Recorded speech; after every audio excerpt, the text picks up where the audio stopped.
Bonjour à tous et bienvenue sur Emotions to Change, la chaîne qui vous aide à mieux comprendre vos émotions pour changer votre vie.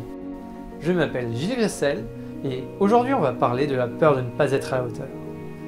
Peut-être vous est-il déjà arrivé d'avoir un projet qui vous tenait vraiment à cœur, de savoir exactement ce que vous auriez dû faire et pourtant de ne pas le faire, de le reporter constamment à plus tard, vous disant que vous le feriez demain sans jamais le faire. C'est exactement ce qui m'est arrivé ces derniers temps concernant mon site internet. Je sais que j'ai à le refaire pour mettre plus en avant mon accompagnement en coaching. Pourtant, je ne l'ai pas fait. J'avais peur de me tromper, de faire des erreurs qui ne soient pas suffisamment bien, pas parfaits, qu'il ne fonctionne pas aussi bien que je l'aurais souhaité, que on le critique.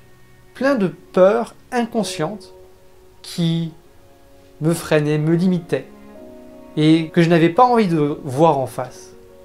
Toutes ces peurs que je ne regardais pas peuvent être généralisées par « j'avais peur de ne pas être à la hauteur » en faisant ce site internet.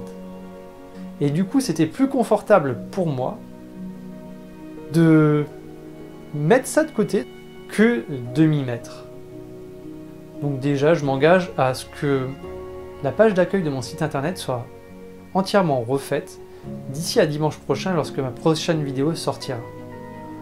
Ensuite, afin de vous aider vous aussi à aller de l'avant si vous vous sentez bloqué par des peurs, celle de ne pas être à la hauteur, celle de vous tromper, de faire des erreurs, d'avoir à maintenir un haut niveau d'exigence, d'échouer, de réussir peut-être, ou de ce qu'en penseront les autres. Peu importe toutes ces peurs, je vous invite déjà à en prendre conscience. Arrêtez de vous voiler la face. Ces peurs sont là pour vous indiquer que ce que vous voulez est important pour vous. Et plus cela est important pour vous, plus cela peut générer de peur.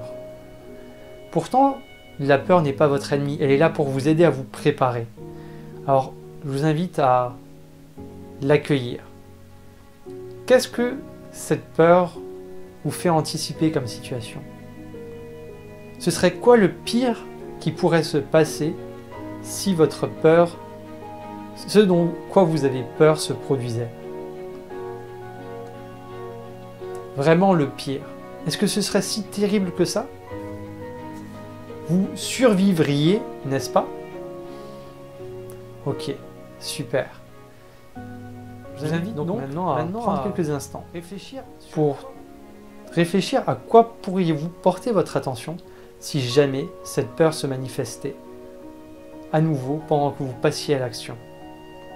J'aimerais que vous trouviez 5 options sur lesquelles vous pourriez porter votre attention pour avancer malgré la peur. J'espère que cette vidéo vous aura été utile. Si c'est le cas, n'hésitez pas à me le dire dans les commentaires, à la liker, à la partager, à vous abonner à la chaîne.